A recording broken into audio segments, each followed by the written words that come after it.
Dear friends, I'm happy to welcome you all to our show, Conversations with the Jewish Influencers, with you, Rabbi Ben-Zion Laskin. And today we are having a very special guest. Our guest today is Arsen Pereymer, one of the most 100 most influential tech developers. He actually published over 400 applications that reached over 100 million downloads on the App Store. His apps can constantly be seen on the top charts worldwide. And I'm very happy that we have today with us Arsen. Arsen, thank you so much for being with us. Thank you very much, Rabbi Laskin. I'm really very humbled with the great introduction, right? Definitely very, very much humbled, and thank God for the ability and opportunity to be able to speak with you here. Thank you. And our conversation today, we're going to speak about success, the way to success, about spirituality, how possible to connect these two worlds, and also about your advice for people during this time, the COVID time, challenging time, what we can do, how to use this time to a financial improvement. And I would like to start, as I just said in my introduction about you, that you actually published over 400 applications with over 100 million downloads over the world. It's very impressive. And I want you to start from your path to success, how you came to this, so you can share with us about this. Right. Well, there's a lot to say, right? There's definitely a lot. I'm sure. Right. And it didn't take you 5 minutes, I'm sure, about this as well.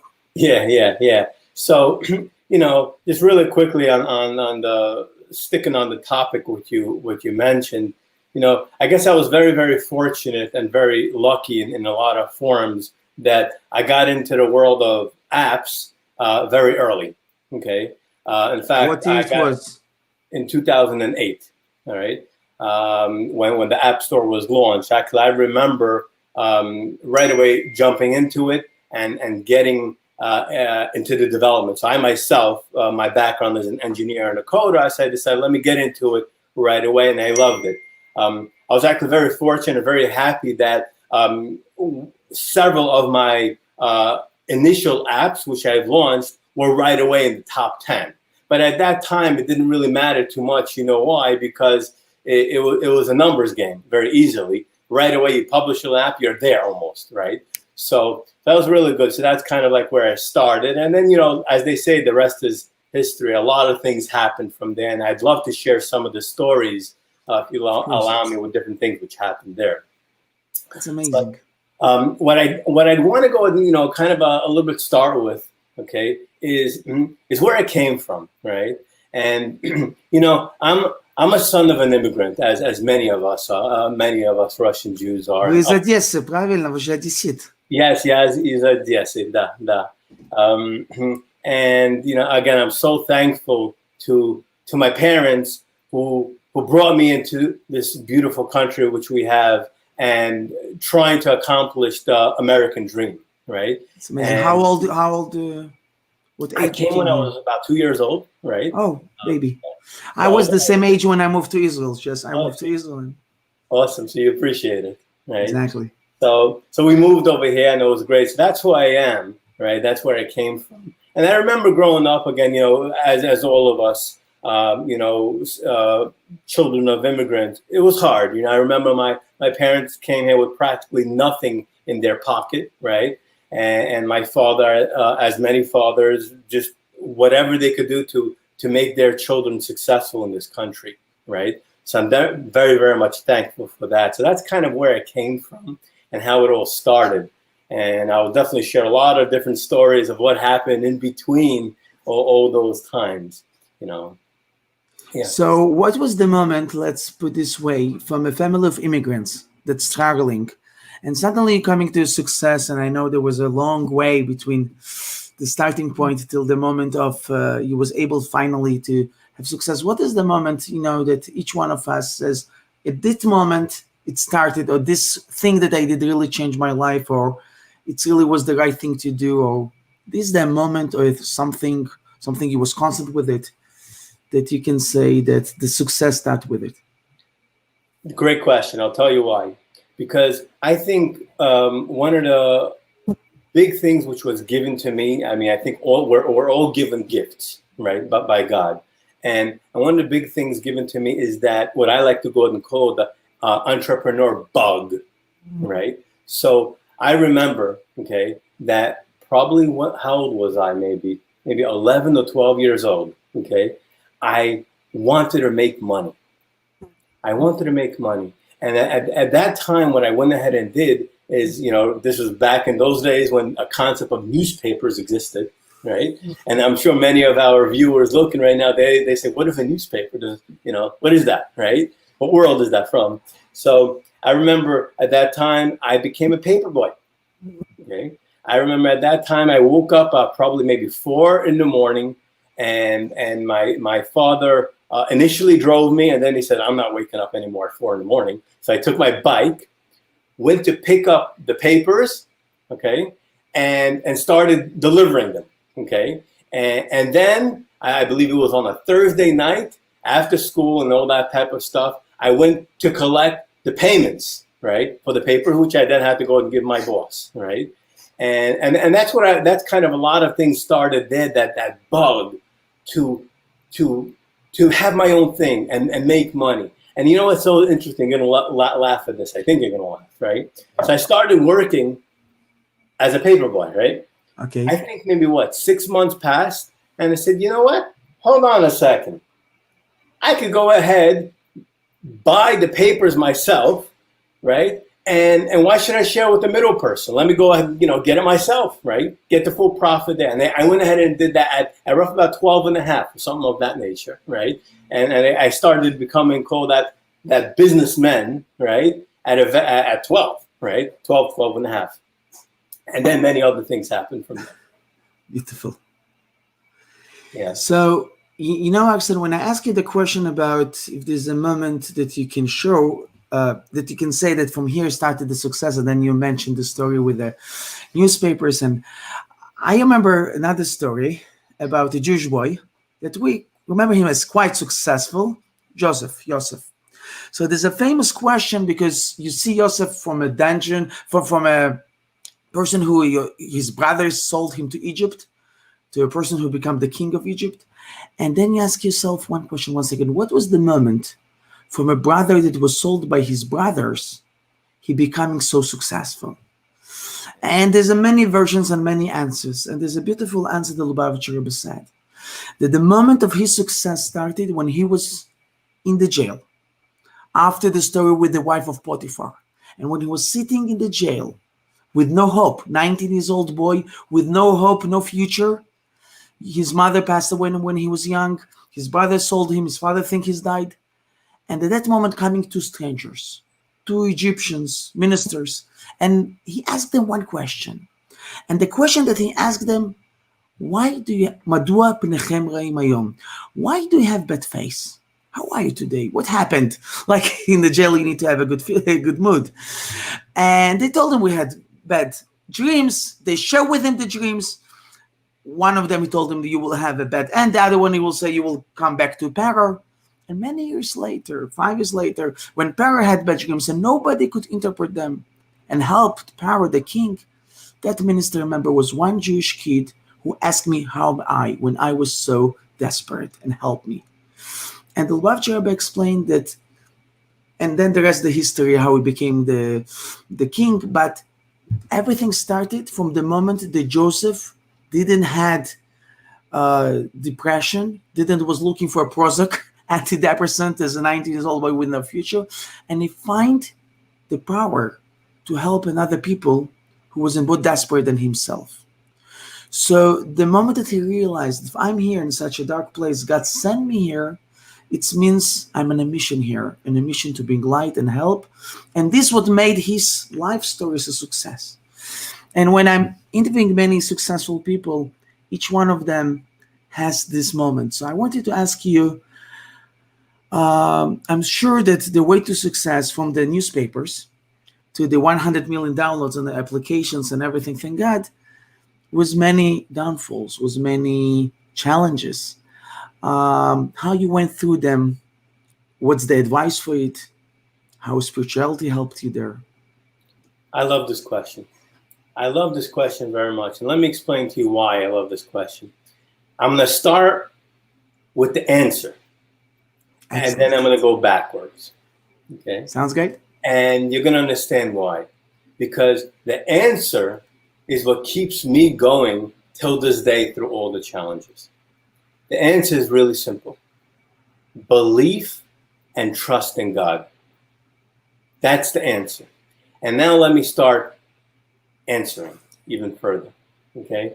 Throughout my life, okay, as many of us, we go through lots of struggles. Believe me, I went through so much struggles, unfortunately, from financially, from failed businesses, from health problems, through whatever you can think of, went through. All right. And one of the very big things which keeps me going the whole time is, you know what? There's a good reason for it. God has a plan. God has a plan. You know the saying, and you'll help me, or I'm sure right now, is God works in mysterious ways, right? Okay. God knows what's good for us. Okay. And that always keeps me going. It keeps me going throughout the failures. And I'm going to share one interesting failure with you right now. I don't like using the word failure. I mean, a lot of times when and one of the things I do on the side, just as an FYI, is I mentor a lot of entrepreneurs, okay?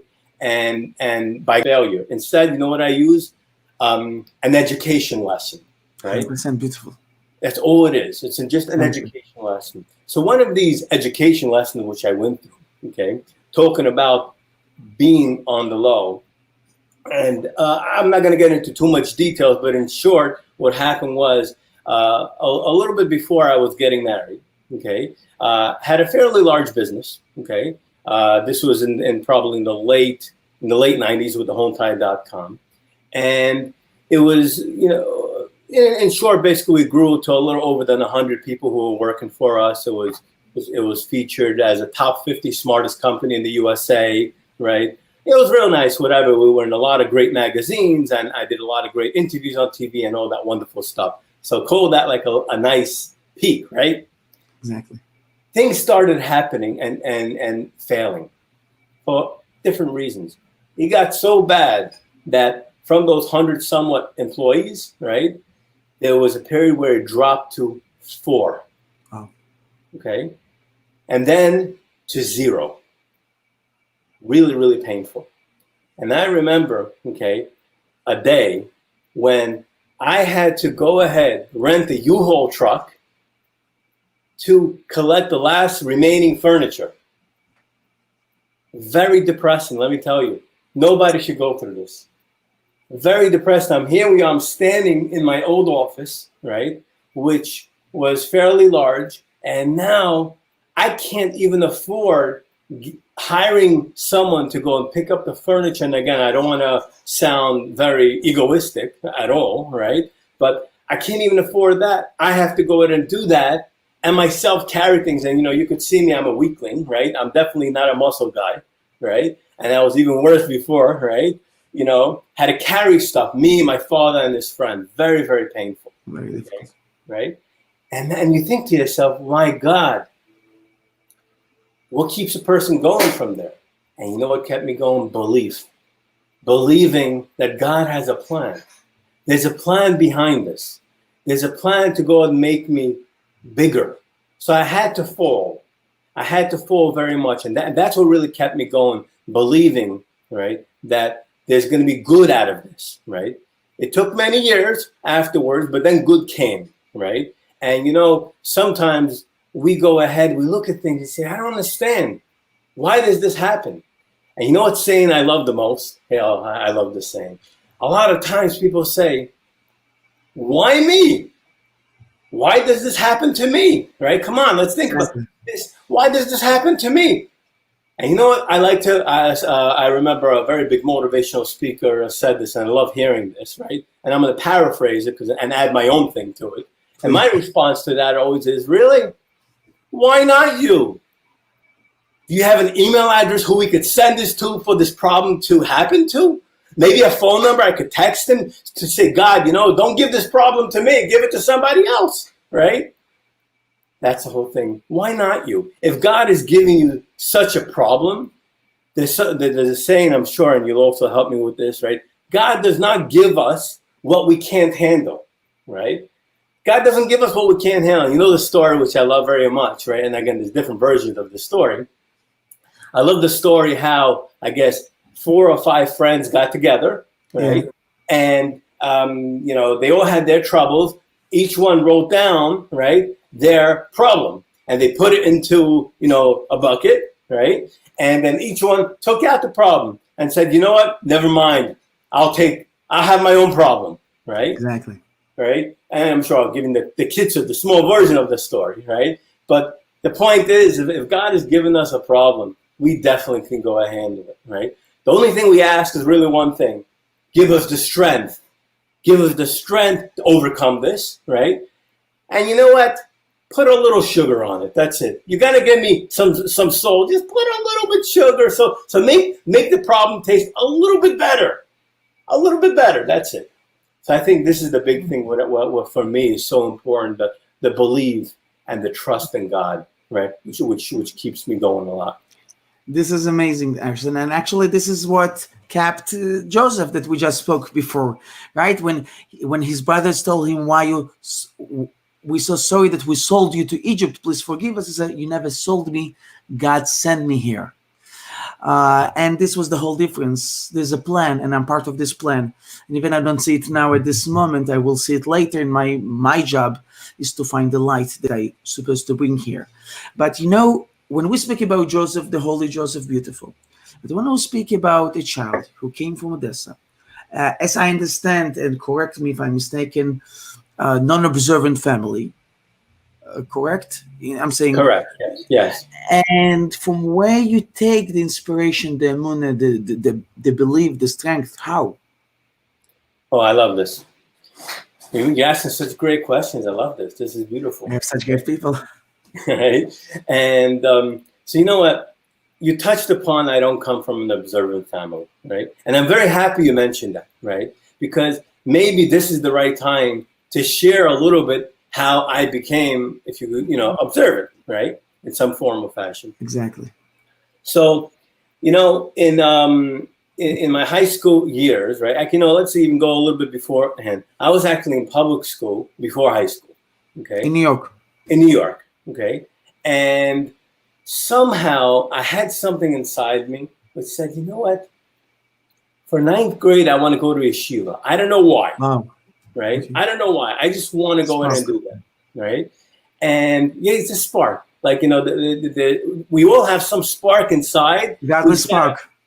We just got to brush it off, right? That's it. It's like all of us Jews were compared to a diamond, right? But some diamonds, have a little dirt on it. But you know what? When you polish the diamond, it's a diamond, right? And that's what we all are. We are diamonds, right? And we just got to polish it. So somehow I had this spark. And so I went ahead, went to yeshiva. Again, it wasn't like the yeshiva which we know of these days, right? It's, yeshiva, there were secular kids there because they were just starting out. And I enjoyed it. As I remember, as I became more and more observant, I drove my mother crazy, come, let's do kosher, let's do this, let's that. I drove her crazy, whatever, right? And I'm sure she's very thankful to me in some form of fashion too, right? And as I became more observant, then something very interesting happened. Okay, there was a time when what happened was I saved up money. This was, I think, when I was about maybe 17, 18, toward the end of high school. And I went to a trip to Florida. Okay, I went on a trip to Florida with some of my friends who weren't Jewish, right? But I love them. They're very, very special people. Okay, and we stayed in a hotel and so forth. And interestingly enough, it was a Friday. Okay, and I said, you know what? I just realized I didn't plan something. Where am I going to spend Shabbos? Right? And long story short, there was a Chabad house which I love till this day. Okay, in Daytona Beach, Chabad of Daytona, and I just want to say thank you so much to, his name is Rabbi Pinchas Zagbi, and who got me started. right? I went out, I called them up, they found the place, this and that. And then there was an interesting spark which happened there. Ready for this? A fabringen. Ah, here we go. But now you need to translate it. Yes, So, go ahead. what's fabringen means? Go ahead, translate the fabringen. Oh my goodness, it's something you just need to come and join, right? It's difficult to translate. It's called Hasidic gathering, but I don't know if Hasidic gathering now helps much to all the viewers. But you can bring us the feeling to explain. Yeah. So in short, it was beautiful. I loved. You know what? This is what I really love.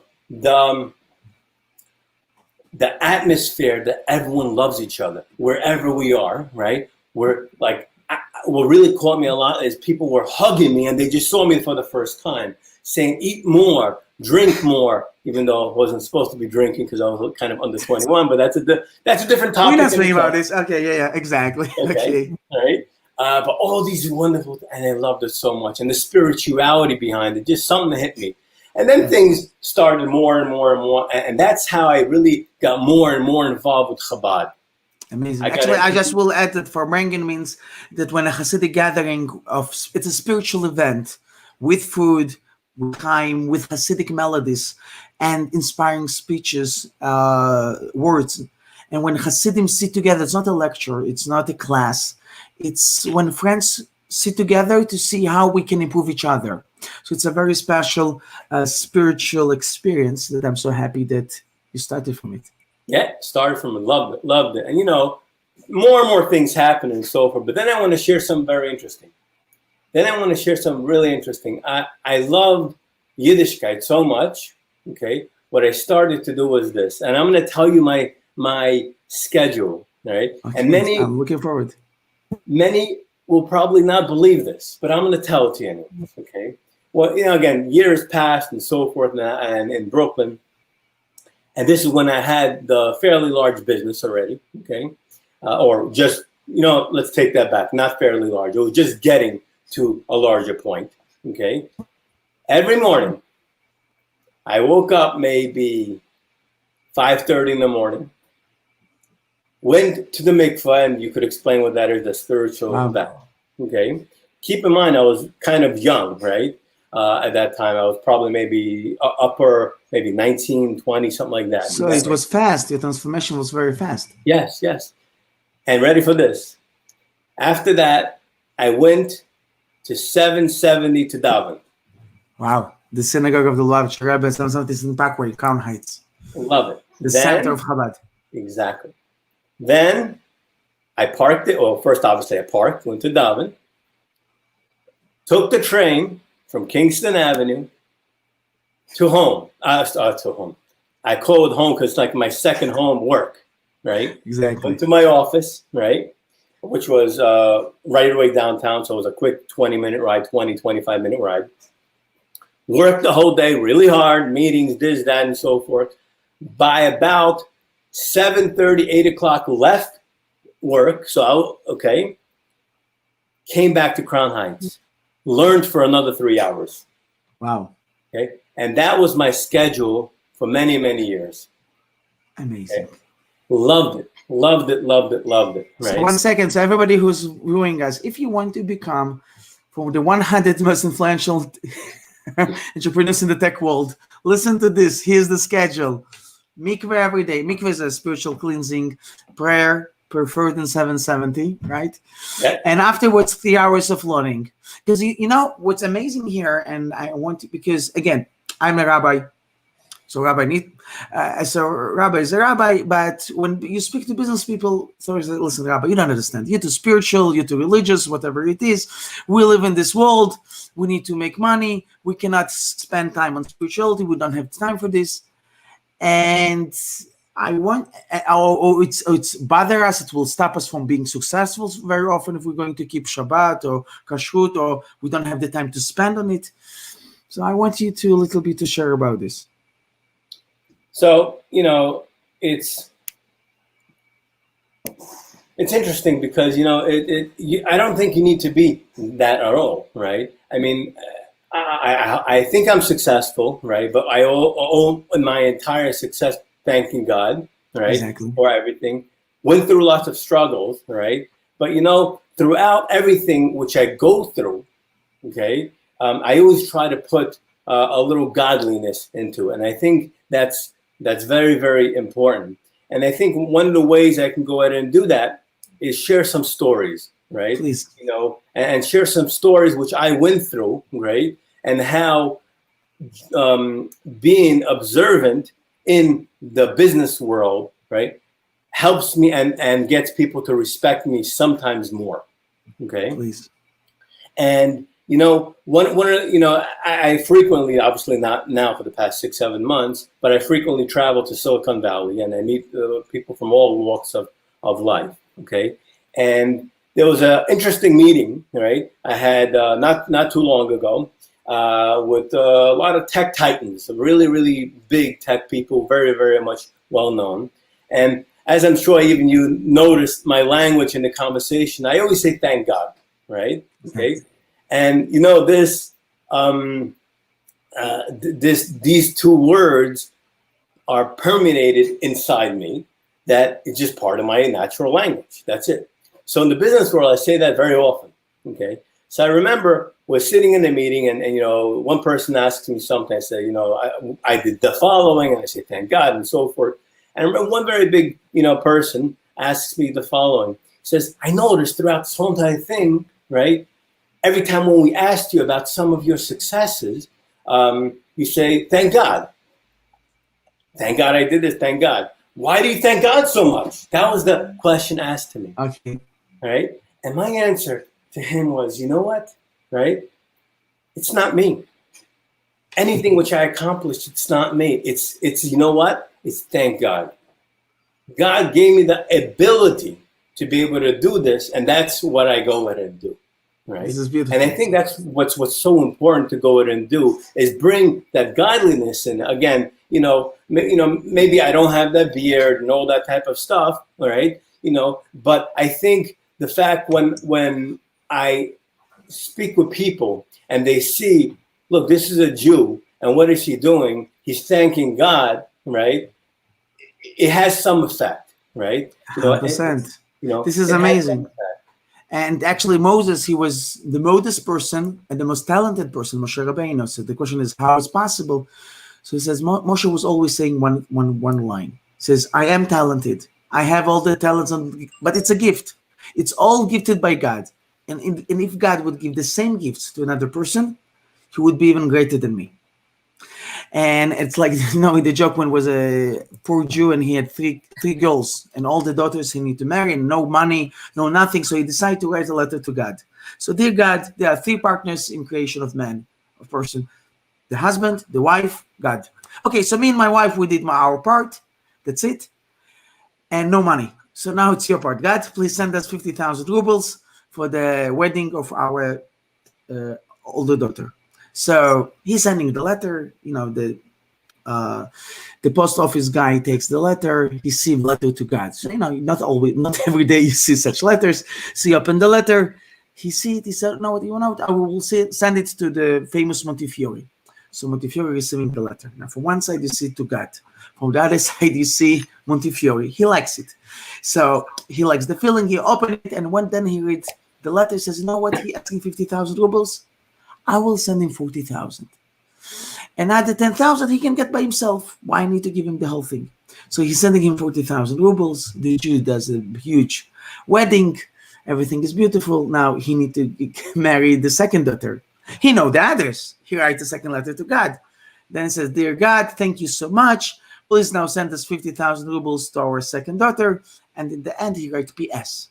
Just please, God, don't send through Montefiore. He takes for himself 20%.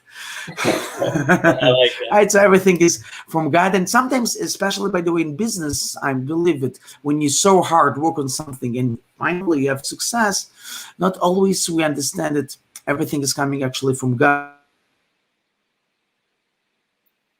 I have no success if there's a blockage from God. Right there, Arsen? 100%. I mean, this is one of the key things which I always go ahead and look at, that everything comes from God, right? And I think that's so important for us to go and realize that, right? Especially in everything which happens in our life, okay? Whether good or bad. And these, like I keep on saying, this is the things which go ahead and keep me going. And here's one quick thing just really came to mind. I want to go ahead and share, talking about, I was saying, Judaism and a spiritual journey and so forth. Right now, in a few weeks, we're going to be celebrating September 11th, the major tragedy which happened in our world, right? And God should only give each and one of us only good things for the future, right? And so forth. Amen. And I'm going to tell you an interesting story, how everything in life is in control of God and even more, right? So this was maybe about 6-7 months before September 11th. We were looking for office space. The office space we were looking for was in the Twin Towers, on the very high floor, extremely high floor, for many different reasons and so forth. We were almost signing the lease. Something happened, right, that it didn't work out. That lease was not worked out. Clearly, many, many months later, September 11th happened. You know what my first thing was? God saved me. 100%. God saved me. But now, since we're already talking about September 11th, I was there. Oh. I was there when that happened. But I'm going to tell you interesting what happened. And this is, I was there. Again, this was... He was in the building? He was in the building? Not in the building. I was about a block and a half away, right? Right on Broadway, right a block and a half away. So what happened was, when I came into the office, this was in the morning time and so forth, and I believe when the second plane hit, I decided, you know what, with my employees, let's start going down. We went down to our lobby. It was very frightening. Our whole building shook and all that type of stuff. We came down. People were crying and so forth. You know what I did? I had my towels and tefillin with me. Wow. And I put on my towels. I took out a Tehillim. That's the prayer book, right? That we pray for Psalms, King of David. And I started praying, me and my brother who was with me. Wow. People from all walks of life were there, coming up to me and saying, please pray for us. Amazing. You know what's really amazing behind it is that people, Christians, non-Christians, everyone coming up and saying, and what I'm trying to point out from the story, that we have to remember we're a Jew, right? And we have a lot of responsibility and powers, okay? And people respect us a lot. And I remember when this was happening, people were coming to me and asking me, a few people saying, can we go under your cloth over here? I'm like, okay, whatever, I don't care, right? But it's just very interesting. And what I'm trying to really, really point out, we should never be embarrassed of who we are, okay? And I think that's so important to really, for all us to realize. This is beautiful.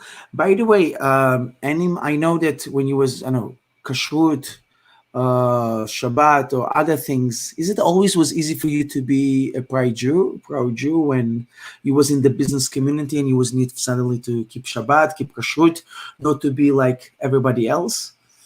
It's not always easy. No. So, it's interestingly enough, I guess, thankfully, I'm in the tech world, which doesn't really work so well on Saturday and Sunday, right? On Shabbos and Sunday, okay? Also, I'm very heavy in the world of finance, okay, with stocks and trading and, with a hedge fund, which we got and so forth.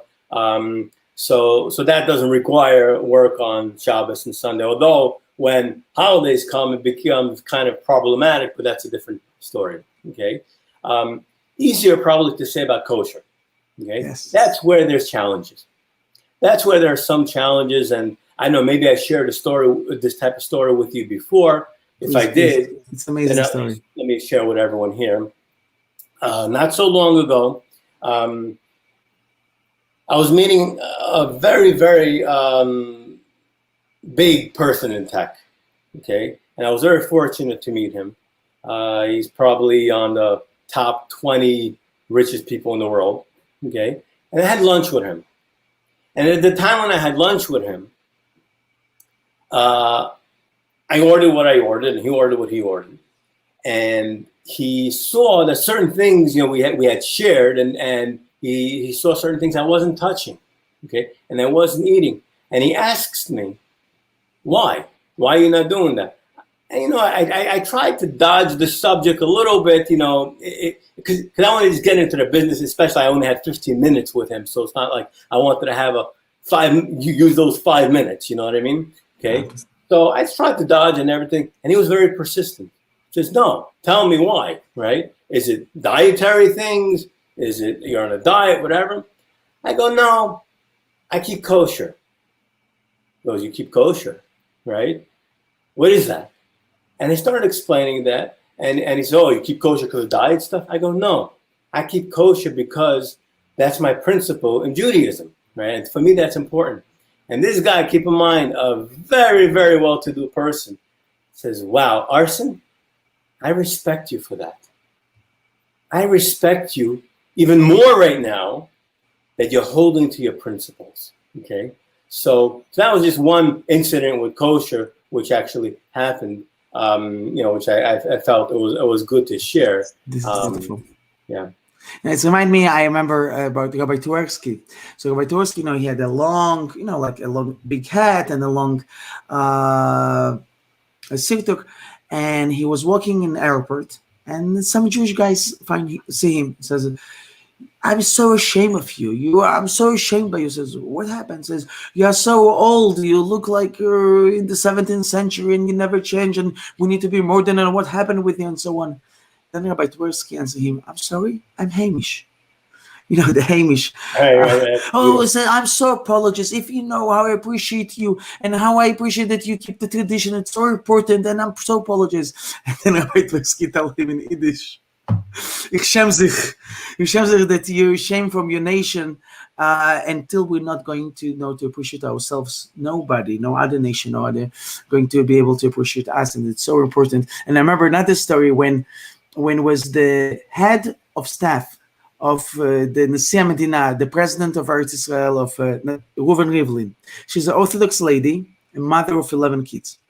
So she came and she had a meeting. The Nasi had a meeting with the Pope. So moment they meeting with the Pope, everybody. So she's a woman, so she cannot shake his hand, and also he has what's called the cross. So as a religious lady, she cannot bow to the cross. So everybody was expecting her now to speak. So she says, I'm so sorry. She came to him and she told him, I'm a religious Jew, therefore I cannot shake the hand and I cannot bow. So what did the Pope? There's a famous on Google picture. He covered the cross and he bowed before her. Wow. This was the picture. So when we appreciate our roots, our mission in life, everybody else will appreciate. And I really thankful to you for sharing this, because when we share how real people go with real challenges, I think this is the most inspiring part that we can hear. The COVID was challenging to all of us. There's no question here. How you was able, as an entrepreneur, as a religious Jew, to go through this and going through this challenging time? What? Yeah, no, this is a very, very challenging time. And, it's not only challenging from the point of view of all the health situations, how we're all cooped up, it's really challenging financially for a lot of people, right? And it's very scary. It's very, very scary. And I'm sure, whoever is following the markets, the stock market and everything, the stock market is actually today, it closed, I think, a little less than 2% above its high from before the pandemic started, right? And the S&P already broke records higher, and the Nasdaq broke higher, and so forth. And you start thinking, so well, this makes zero sense, right? How is the stock market going while the economy is suffering, right? Exactly. And also my question is for you on a spiritual level, because we spoke today about emunah, bitachon, how to believe in God and everything else, and then suddenly a COVID starting, a financial crisis starting. And I'm sure you having so many investments and everybody affected, there's no question about here. So how it affects you on a spiritual level? Yeah. So What you do, it how you deal with affects. it? Yeah, no, it affects me a lot because you start questioning things, right? I mean, look, this is how we're human, right? Let's be real. We're all human, right? And no matter what people tell us, oh, you got to be strong, you got to be strong. We're still human, right? And we question stuff, right? So these are some of the things how it really affects me, like how and why, right? And really gets me going a lot, right? Is a lot of we lost a lot of big righteous people, okay, here. How is that possible? That makes no sense. That makes absolutely no sense. And that just is how it kind of affects me. But again, it comes down to you got to believe God knows what he's doing, right? And that's what keeps me going, just to believe in God, knowing that he knows what he's doing, and praying that it'll be a little bit easier. That's it. That's really what really keeps a lot going with everything. And as I was saying a few moments ago, with this whole crisis going on, a lot of people got affected financially, right? And we could talk a little bit about Please. how that actually can be a great opportunity for Here people. we go. Okay, I think this is an amazing, almost once in a lifetime opportunity. First of all, it goes without saying that with this whole entire situation, one very big thing came out of it. We all became closer to our families. 100%. We all kind of agree to that, right? We all became closer to our families. So sometimes you think to yourself, listen, maybe God wanted to send a message. We should stop running, right? Running there, running there the whole entire day, right? And get closer to our family.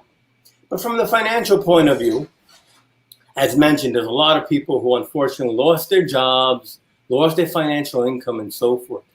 And this is the time when one can go ahead and start thinking of new ideas. And the new ideas is in the new world, which is online businesses. Opening up many different online businesses. And an interesting story I want to go and just share with you. Okay. I remember this was maybe April time, okay, of this year, right? We say April, like, oh my God, like a long time ago. It was like only like 5 months ago, right? 4 months ago. So a very good friend of mine, he calls me up. He's an older person, and he tells me, I don't know what to do. I got laid off. I got a mortgage to pay. What do I do? I don't, advise. What do I do? And I said, you know what? I'm going to mentor you. I'm going to help you a little bit, okay? I got him involved with a few different things. Primarily, I got him involved with stock trading, okay? And so with trading stocks. That was one thing I got him involved with. And I also got him involved with a YouTube channel I told him to open up and so forth. Making a long story short, probably he calls me maybe about a month ago. He says, Arsen, right? Not going back to, I'm not even going to look for work anymore, right? Exactly. In the few month period, he made his entire salary for the year. Wow. Okay. And he's loving it. He's loving because he's at home and so forth. Interestingly enough, over the past 5 months, I probably mentored, I don't know, maybe 100, 120 people already. Okay. Wow. In this. And this is just one of the things which I like to do is, see, my personality is I love to go out and give it back. And this is one of the things I think is so important for people. One of the things which is so important is when you do make it there and high and big and successful, it's your responsibility, right? Let's not even use the word responsible. You almost have to, right? Help others. That's so important, right? To go ahead and do. This is what God gives the opportunity for a successful person to do. And this is something which I always strive others. Like, for example, there's a group which I have, which we go and trade stocks, and we're very, very wealthy people over there. And one of the rules we have there is your own choice, right? Your own choice from the profits at the end of the year, give to a charity a certain percentage, right, of your profits at the end of the year, right? Whoever you decide, right? These are one of the rules in the group, because I believe very much when we're all blessed with things, we have to go ahead and give back, right? And this is really, really important. So, on the finance part, I think there's so many things people can go ahead and do. So, Arsen, what is your best recommendation for a person, let's say, that now looking for a new investment, for a new beginning during this time? What is your best rules, advice, where to start, where to look, what to do? So there's, like I said, there's so much opportunities on online businesses, right? And I can mention a few of them. Number one can go ahead, open up a YouTube channel, right? One can open up an Instagram page, right? Like, for example, myself, right? I own probably about 12 or 13 large YouTube channels, right? Which, I sponsor, I run, and so forth, and they have millions of subscribers, okay? I have the same thing for Instagram things. So, but here's the caveat, that takes time. So if anyone is thinking, okay, I'm going to do this right now and I'm going to become a YouTube millionaire overnight, that's not going to happen, my friend. Okay, it takes time to go and build that out. All right. So definitely those type of things. And then from the service point, there's so much remote work. We all have our expertise, right? We know lots of things. Everyone knows lots of things. So we can go ahead, sell our freelance services on Fiverr, on Upwork, on all these different places to make money that way. Okay. And then there's, of course, trading stocks. But again, one has to learn this stuff. Okay. So if anyone is thinking, okay, I'm going to go ahead, get into it tomorrow, and I'm going to go and start making a lot of money. That doesn't work like that. There's a whole entire thing. Like think about it. Sometimes it's very dumbfounded. I think to them. So hold on a second, right? People are scared to start their own businesses, right? Yet they're willing to go ahead, find a job, work 40 years, right, for retirement, and then start enjoying life. That's not a risk, right?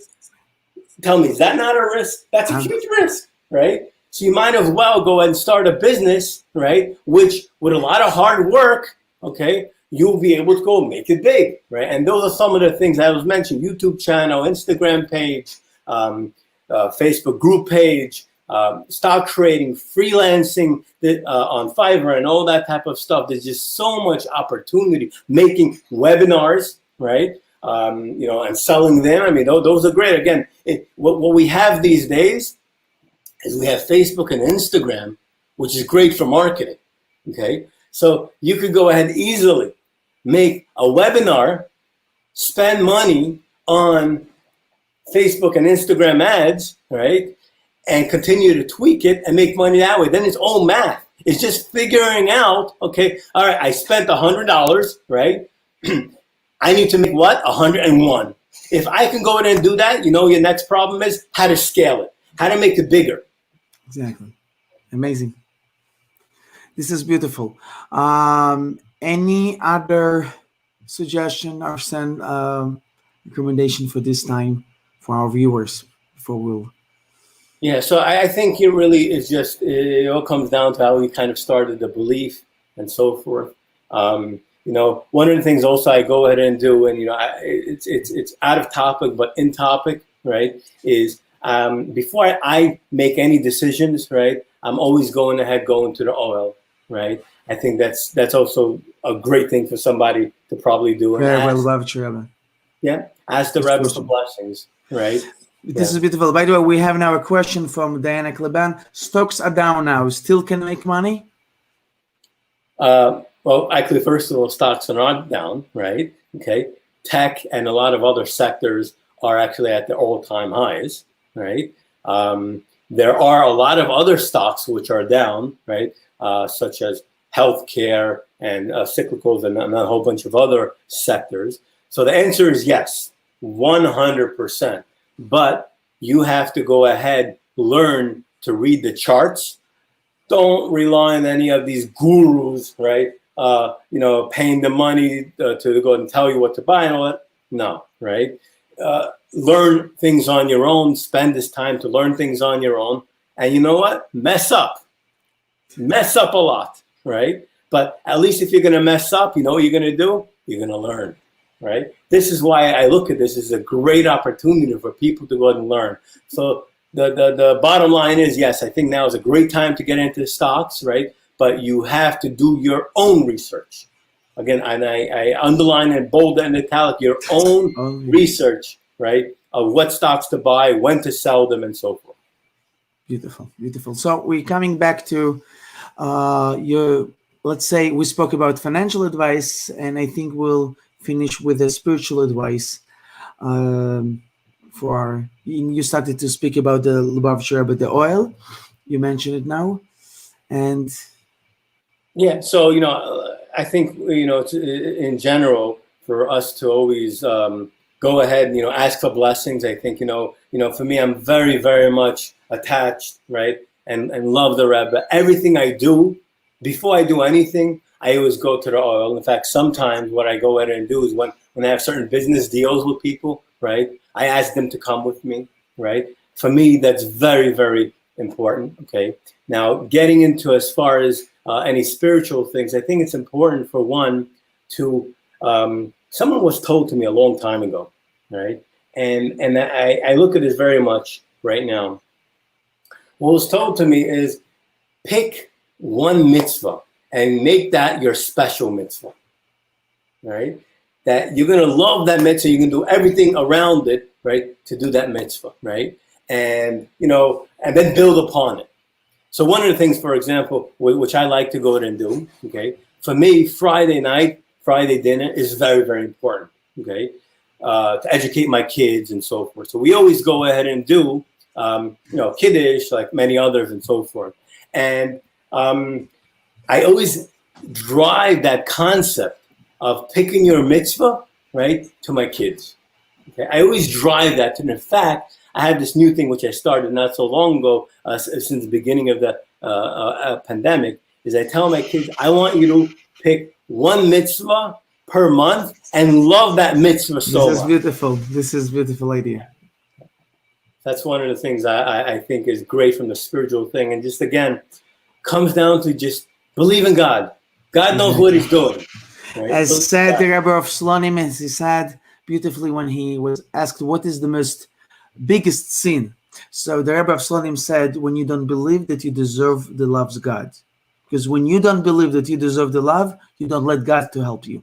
So, and especially now at this time when we are in such a special time, month of Elul, the month of repentance, the month of Shuvah, of coming back to God, transformation before the new year, when we wish each and every one of our viewers and of all of Israel, Shana Tova Metukai, happy and a sweet new year, Ktiva v'chatima tova.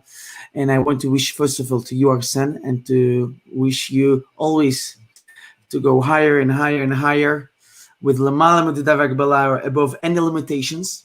And thank you so much for your time, for sharing with us your beautiful stories and this inspiration for us, especially in this special time. I'm very grateful to you. If anybody wants to connect with you, or there's a way to do it on your Facebook page, or in all honesty, I don't even really check Facebook too much, right? But the best thing is to find me on LinkedIn, right? This is good. And send me a message there. And I'm more than happy. I really want to end off. If there's any way I could help any of your audience and viewers in any way, right? I'd love to go ahead and do that, right? Especially in the time of need. I think right now, a big thing what I'm so much into is, instead of giving people the fish, that story with the fish in the pole, right? I think it's more important to give people the pole. Exactly. Right? And this was actually what the Rambam said, that the biggest tzedakah that can be when you help somebody that by himself to make money and to stand up. So first of all, I'm so thankful for this warm that's coming from you, for this kindness, the chesed, and may we always be able to have the opportunity to do more and more. As I think was Rabbi Saul from Salanter, he said, when you're standing before Shoshana and you're asking God to send you blessings, and then he has 1 second, but I don't deserve really, I wasn't so good or whatever. I know, is that like this? God, please, I don't deserve, but please help me to help others. Now, to be able to help others, I need so and so and so and so. So the Lubavitcher Rebbe said, he says, you're not asking God to give me $3 million, but you're asking God, God, please, I want to give the nation this year $500,000, 20%. But for me to be able to give $500,000, I need to make it 3 million. So may we always have the possibility to help others, and by this having all the other blessings from God. So thank you. With us was Arsen Pereymer, one of the most 100 most influential people in the tech world, or whatever. A good Jew, a good person with a good heart, and this is the most important. So thank you so much, and thank you to all our viewers. You always invited to share our video on your page and like our page, and thank you so much. Till next time. Thank you. Thank you very much, Rabbi. Thank you, Arsen. Thank you so much.